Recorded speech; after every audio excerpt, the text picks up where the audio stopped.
And so here's what I did last year. This is what I'm doing this year to make sure. And for me, it really played out well. So I write down the goal, and I make sure it's really specific.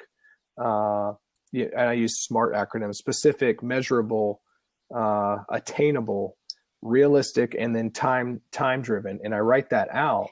But it's not just that. We don't leave it at that. Then we go through and then we say, okay, I'm looking at my template that I have right here. Key motivations. Like, why is that goal important to me? Why is that goal important to us?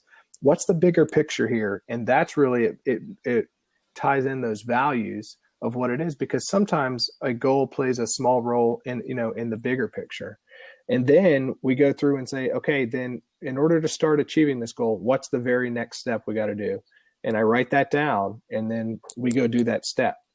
And then I look on those regularly. I mean, I have it. It's in my workflow. I do a weekly review, and I go back through those, and so it's staying fresh in my mind. And as those actions are accomplished, then it's okay. Now that we've done this, what's the next thing we need to do? And sometimes that next thing is a really quick step, and sometimes that next thing is a couple months of work. But to be able to do that is to have that written specific goal, to have the motivations behind it, and to have your next steps outlined. And then with a periodic review, I feel like that is the recipe for having a goal that aligns with your values that you're actually going to achieve.